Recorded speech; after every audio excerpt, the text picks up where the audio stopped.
Hey, what's going on, everybody? It's the Short Sports Show. I'm your host, Daniel Short. Today is Monday, April 14th, 2014.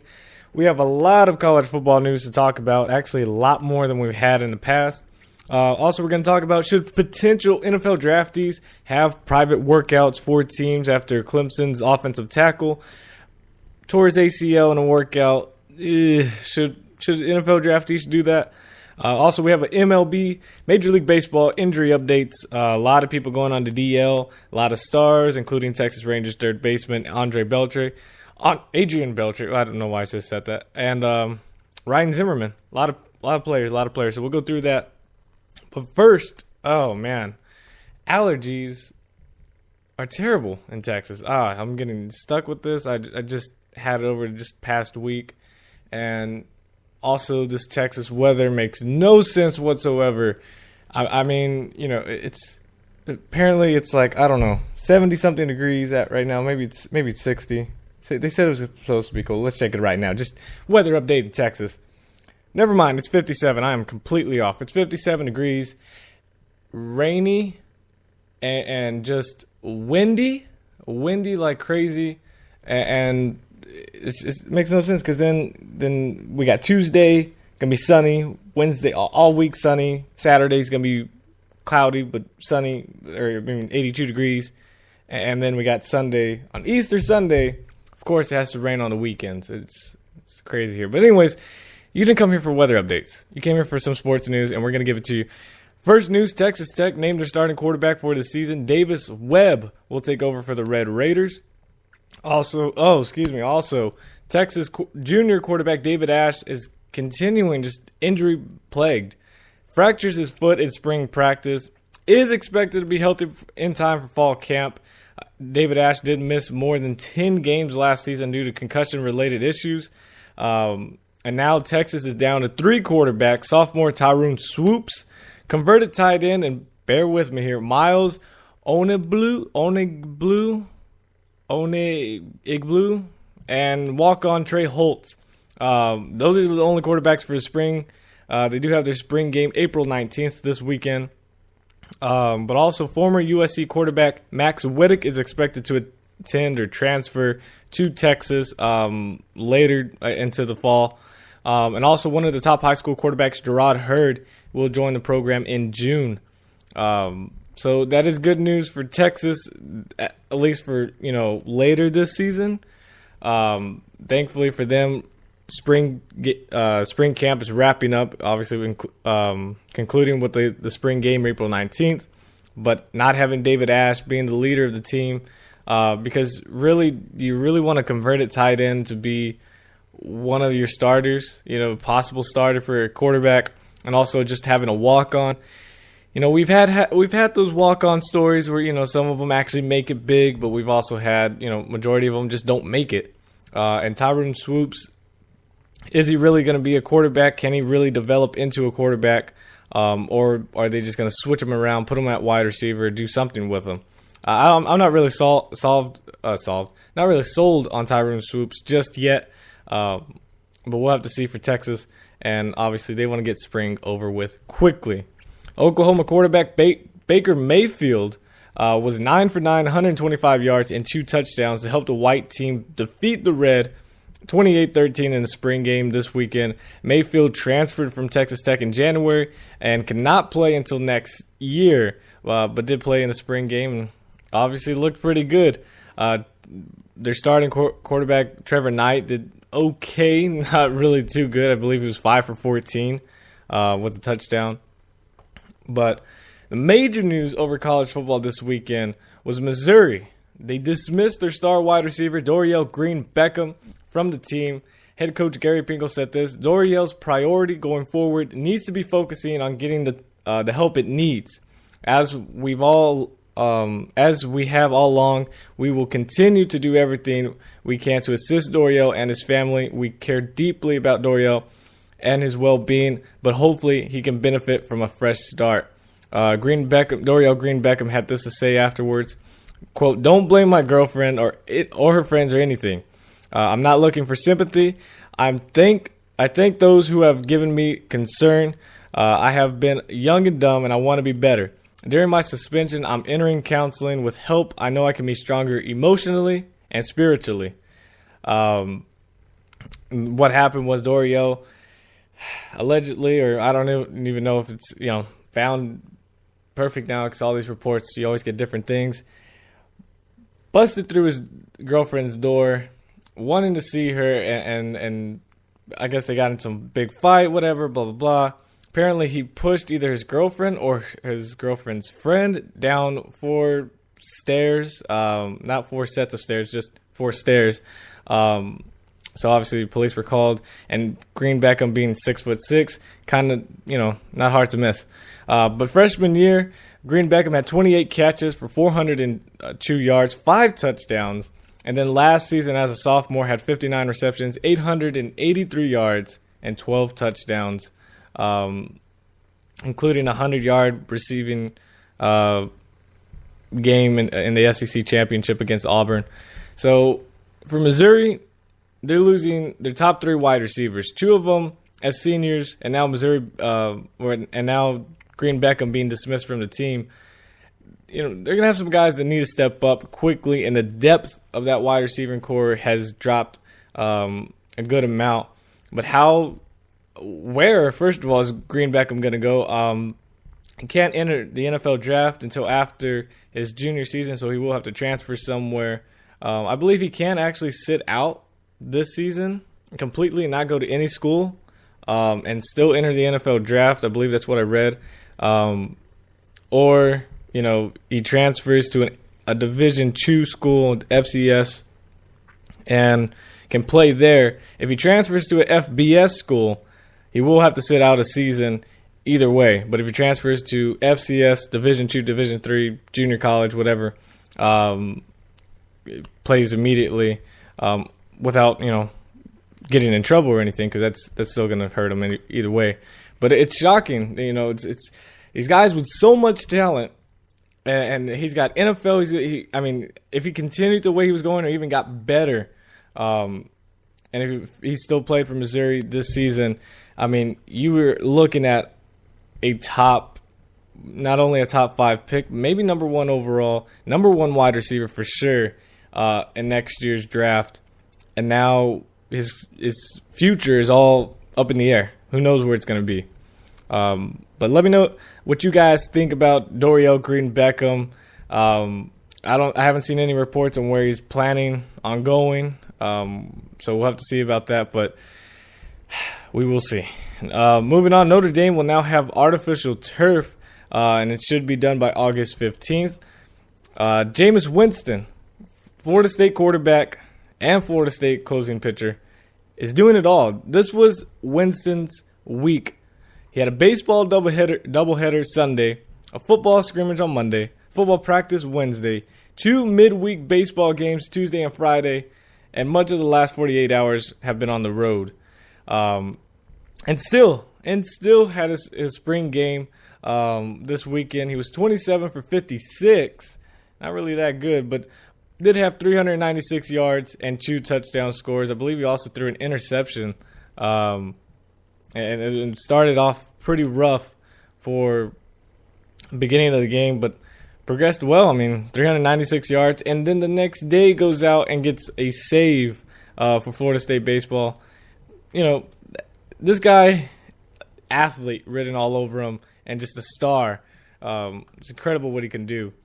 Also, in college football, we have rivalries. And I guess it's never too early to continue to take shots at your rival school. Ohio State quarterback Braxton Miller went on Twitter to insult Michigan's turnout for their spring game after Saturday's Ohio State game drew more than 61,000 fans. Michigan had about 15,000 fans. So he goes out, retweets it, makes fun of them. Look, we had this many. Braxton Miller didn't even play anyways, but still took a shot at Michigan. Michigan has yet to say anything, back. They really can't. 61 to 15,000.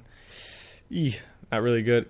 But Penn State didn't say anything. But Penn State had 72,000 fans in Happy Valley for their spring game. 72,000 for a spring game, Penn State. there's excitement around Penn State now. The Nittany Lions, they got that electricity going back in them, and that's incredible for Penn State to do that. 72,000 fans for a spring game. I was going to say Ohio now. Iowa State defensive end David Irving has been dismissed from the team. Thursday, a photo surfaced showing Irving carrying a stop sign through a riot on Tuesday. And then Friday, Irving was suspended by head coach Paul Rhodes after being charged with fifth-degree theft, disorderly conduct, and criminal mischief. Last November, Irving was arrested on a domestic assault charge and suspended for 1 game. Charges against Irving related to that case were dropped 2 months later. But this guy, another, just has, potential written all over him. He's 6'7", and that's not where, they just, let's just ride him at 6'7" when he's really probably like 6'3", 6'4" or something. No. This guy is literally 6'7", 200+ pounds, defensive end. That, for me, if I'm an NFL scout, I'm paying so much attention to this guy because this 6'7" at your defensive line is incredible. If you believe enough in your coaching staff to get, to coach him up, even to make him even better. I mean, you can't teach size, obviously, but imagine with NFL coaching, teaching them NFL, just working out. Imagine him 6'7" at defensive line, how intimidating that is against an offense. I'm just saying. And the reason I saw him and started paying attention to him was because TCU's first year in the Big 12. Not really good. I don't want to talk too much on it. But anyways, he played against TCU and ended up tipping a pass and then intercepting it and running it down to the goal line. And I was like, whoa. And then they said he was like 6'7", and he was pretty raw. But obviously not going to be at Iowa State anymore. And, God, he has a lot of trouble. So who knows where he's going to be going. Last news for college football is Pittsburgh running back Isaac Bennett to undergo shoulder surgery. Bennett was second on the Panthers with 797 rushing yards and 7 rushing touchdowns last season. Should be good to go by the start of the season. But moving on, NFL, 24 more days to the NFL draft. It's getting closer every week. It's getting closer, and I'm excited. I want to know who's going to be number 1. Johnny Manziel, Jadeveon Clowney. It's going to be crazy. But did anybody watch that movie that came out, Draft Day? Did anybody go out and watch it? I didn't go watch it. I went to go watch that movie Oculus instead, and the movie's pretty trippy. But anybody go and watch Draft Day? I think I might go watch it. The thing is, for me, I love watching sports movies. And this movie, to be honest with you, watching the trailers, watching behind the scenes, every video I could find, watching it because I'm, interested in it. It looks terrible. It looks so unrealistic. It looks just dumb, just not well put together. But just because it's an NFL movie, I think I'm still going to go watch it anyways. Hopefully it proves me wrong. I would like to see this movie do really, really good.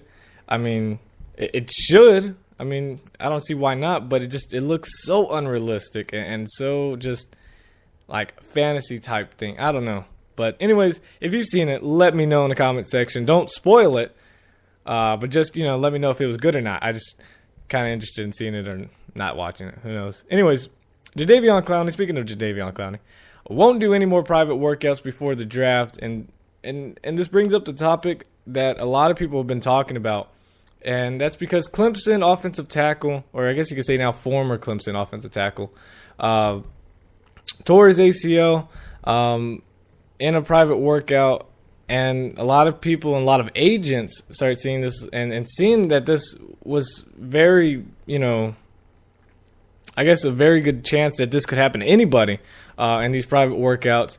And now that it actually did happen, now that they actually have, a proof case that someone has got injured in a private workout, that guy just went from, I believe he was looking at a 2nd or 3rd round draft pick to now potentially not even being picked at all. Because now tearing his ACL, questions his health, how healthy he can be, and sad. It's really sad to see and hear that. And that's why a lot of players now are looking like, okay, You saw my pro day. You saw the NFL Combine if they went. And I've done a few workouts here and there. You judge me from that, and I'm not going to do any more, which is smart because as a player, you got to look at the chance of, if you get hurt, let's say that Jadeveon Clowney, God forbid, but let's say if he did, tore his ACL or messed up his arm, something that's going to just question how healthy he'll be by beginning of the season. You got to think what turns from a potential top pick overall to, maybe for Jadeveon Clowney, people would still pick him up late in, second round, third round maybe. But, you got to question, whoa, are we doing the right thing here? So a lot of agents are telling their players, no more private workouts. They're turning them down, saying, look at the film, look at what he's done in his pro day. All these players competed in their pro days. And go from there. Judge them from there. Interview them if you still want to, but private workouts should be done. And I feel like a lot of people would, agree with that. I mean, obviously you got to look at it and say, hey, this is a chance to prove myself to a specific team, which is good. But you also got to realize there's a good chance you could injure yourself. And it could be something small because you got to look at, like, in basketball, when we saw that Kevin Ware injury from Louisville, all he did was jump for a rebound. And I guess he stepped on someone else's foot or jumped, came down wrong, bam, bone came out. Not saying that can happen, but I'm just saying, it did happen. But also you got to look at that Georgia wide receiver. Was it Mitchell or something? First game against Clemson, opening game, Todd Gurley scores a touchdown. He jumps on top of him in celebration, comes down wrong, boom, tears his ACL, done for the season. And so you got to think, if that all he did was jump up in the air for a celebration, imagine what can happen in a workout, Just saying, but I don't think, if I was a player, I don't think I do any more private workouts. I think I do a few, but majority of the time it's just, interviews, talking, getting a feel for each other on where the team thinks they're going to be going and how the team wants you to be and how they fit in the team, how that player would fit on the team. But anyways, that's what I think, and it's just crazy to see that, and it's sad to see that, players just get hurt, private workouts, their career goes from a sure draft pick to possible undrafted free agent now. Clemson wide receiver Sammy Watkins is visiting the Rams today and will also work out for them on Friday. Now, I really, I hope the Rams go and get Sammy Watkins because, for Tavon Austin on one side, Watkins on the other, and then you also have the other guy from West Virginia who just name slipped by. You guys know who I'm talking about. His teammates with Tavon Austin. Anyways, you got him and another wide receiver slipping my mind. Anyways, just having that would set up the Rams pretty good. And you also got Zach Stacy at running back. Whew, that Rams offense just improves just with Watkins right there. But also you got to think about the Lions potentially trading up with the Rams and taking that number 2 pick, and maybe the Lions get Sammy Watkins. It could be good, but Sammy Watkins is going to work out for the Rams on Friday. Crossing your fingers. Biggest news that came out yesterday was Aldon Smith, 49ers linebacker, was released from custody after posting a $20,000 bail, saying he had a bomb during an incident with airport security at LAX. Police believe Smith had been drinking alcohol before the incident, but did not test him because they said it was irrelevant to the incident. Smith spent time in rehab last season and still has charges pending for his second of his 2 recent DUI arrests. Bad timing for Aldon Smith because he has an option for his contract for the 2015 season. And per a league source with knowledge of the situation, the 49ers haven't decided to exercise the option. They'll be discussing the question in the coming days and weeks, and they have less than 3 weeks to resolve the issue. Another thing when I was reading up is 2015, there's the option for Colin Kaepernick, Aldon Smith, and if they can only get one done, they can franchise tag, but obviously you can only use one franchise tag as well. So what is Aldon Smith doing? Another player with so much potential and just can't stay out of trouble. And you got to think, and also you got to look at the 49ers organization now. And this offseason has just been terrible. You got Chris Culliver, who was in a hit and run situation. Hit and run. I was going to say situation as in baseball. It was hit and run charge.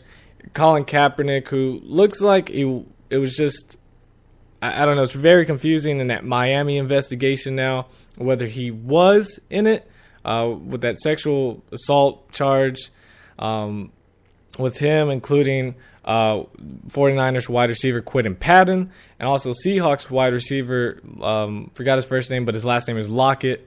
You know, for 49ers overall right now, you've got some huge troublemakers right now. And it's like the focus is not on the field, and maybe that's why you can't win in the big games. I'm just saying something's got to be done, and Jim Harbaugh has got to take responsibility. And also about the 49ers organization, you had that thing with them possibly trading, or, you know, that rumor of them trading Jim Harbaugh to the Browns for a top pick and all this other stuff.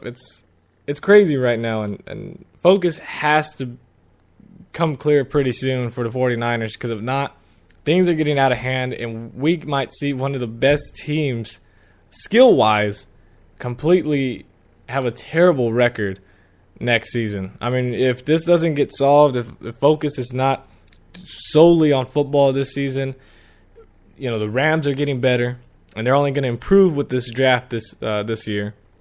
Cardinals could have made the playoffs last season, one game away. You know, they're getting better. They have one of the best secondaries with Patrick Peterson, so on and so forth. You got obviously the Super Bowl winning Seahawks, who are going to, you know, still young and have many more years of being successful to come, and are focused. And obviously the NFC, it seems like every team's just pretty tough. So it's crazy. The 49ers have a huge situation right now with Aldon Smith. What they're going to do, I have no idea. But we'll see. He will still be with the team. They're not going to release him this season. But this might be the last season Aldon Smith, and he's going to get suspended for sure this season. How many games is, you know, the question. But this could possibly be the last season Aldon Smith is wearing a 49ers uniform.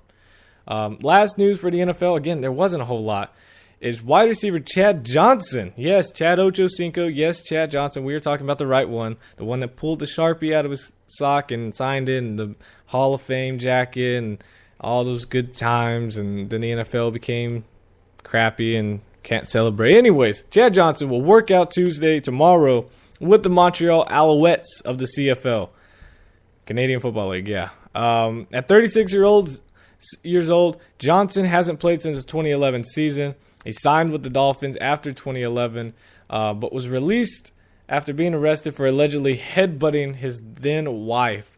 But Chad Johnson trying to get back in it. Again, really hasn't played since 2011. He did play the preseason games in 2012 with the Dolphins, but then, you know, was cut. So we'll see, but you know, it'd be nice to see Chad Johnson back in football. I mean, we missed those exciting days. You know, it didn't really work out with the Patriots. Was shocking to me because, I mean, that was the best quarterback in the NFL at that time. But Chad Johnson, it would be nice to see him back. And sadly, it would be in CFL, but hopefully maybe he does really good with the Montreal. And one thing you can look at is if he does do good, maybe the Chicago Bears look at Chad Johnson just because of that connection with the head coach, Trestman, from the CFL. And he says, hey, if he works in that CFL system, even though it's not Trestman's system, maybe we can bring him in midway through the season. Because they could do that. NFL teams, they could go ahead and just sign somebody. Chad Johnson can ask for a release. Most likely he will get it. And then, bam, can sign with the NFL team. But 36 years old, I don't know. I don't know if Chad Johnson still has against these secondaries who are getting better every day. But it'd be nice to see Chad Johnson. And obviously he can do his celebrations in the CFL. But that's it for NFL news. Moving on, Major League Baseball injury news. And if I say your team, I'm very sorry because it's all bad news from here. Colorado Rockies pitcher Brett Anderson will miss 4 to 6 weeks with a broken index finger suffered Saturday. He is 0-2 with a 3.60 ERA in 3 starts this season. Yankees catcher and first baseman Francisco Cervelli injured his right hamstring in last night's 3-2 win over the Boston Red Sox. Did y'all watch that game? That was an intense game. But anyway, Cervelli is likely headed to the DL. Tampa Bay Rays right-handed pitcher Alex Cobb is on the 15-day DL disabled list with a strained oblique in his left side. But he's been shut out this season. He's gone 15 1/3 innings without allowing a run. And I'm glad to say he's on my fantasy team. But it's sad to say that he's on the 15-day DL. So it's bittersweet type thing. So it's sad. Anyways, Red starter Matt Latos has a strained right forearm and won't be allowed to throw for 10 to 14 days. Didn't bring up anything about being on the DL or anything like that. But Latos is one of 8 Reds players who have opened the season on the DL list. And apparently that's the most in the majors, some stat like that. But anyways, Washington Nationals third baseman Ryan Zimmerman is expected to miss 4 to 6 weeks after breaking his right thumb in Saturday's 6-3 loss to the Atlanta Braves. The Nationals placed Zimmerman on the 15-day disabled list. I'm trying to debate whether I should say disabled list or DL. It's going back and forth right now. But anyways, yesterday morning. But I don't understand. 15 days. It's 2 weeks in a day, but he's expected to miss 4 to 6 weeks. So I don't know if it's like we'll put him on 15-day and then we'll put him on another 15-day or what. I don't know. That makes sense to me right there. And also, Texas Rangers third baseman Adrian Beltre placed on the 15-day DL. The earliest Beltre could play in a game is April 25th against Seattle. He is hitting .286 this season with 4 RBIs. And I tried to get him on my fantasy team in that draft. And someone literally, that pick right before mine, took him. I already had him clicked on my page, and I was just ready to click that draft button. All I needed was a guy to pick someone else. But no, he picked Beltre. Has that happened to you? That's so frustrating. I believe it's happened to everybody. You had that one player you're waiting for. You already have him clicked. You're just waiting for the picks to go. And then the guy right before you, in the back of your mind, he's like, what if he picks my player? But then you're like, nah, he's not going to do it. He's not going to do it. And bam, picks your player. It's happened to me twice in just this year's draft. It's incredible. But anyways, that's it for today's show. We actually talked a lot of college football, which was exciting because we haven't done that in a while. And it's probably going to die after this week because it's just spring practice, spring camp is all over with. Now we're going into summer and, everybody's off. Then we go into fall camp, but that's not until fall. It's not until August. That's forever from now. But a little bit of NFL news. Getting closer to the NFL draft. Again, 24 more days to the NFL draft. Major League Baseball. My Dodgers doing okay. I believe we're 9-4 this season. Struggled a little bit. Looks like we're hitting, going on a right pace. Adrian Gonzalez, 4 home runs in 4 games straight. Incredible. And I got him on a fantasy team too. Awesome. Doing good. But yep, that's it for today's show, guys. I will see you next Monday morning. Follow me on Twitter at @short_sports 24/7. Link is in the description below. Become a fan on Facebook, The Short Sports Show. Leave a like while you are there. If you're listening on YouTube, iHeartRadio, Spreaker.com, click that like button, share it, subscribe, favorite, comment, do all those sorts of things. And I will see you guys next Monday. God first, God bless. I am out.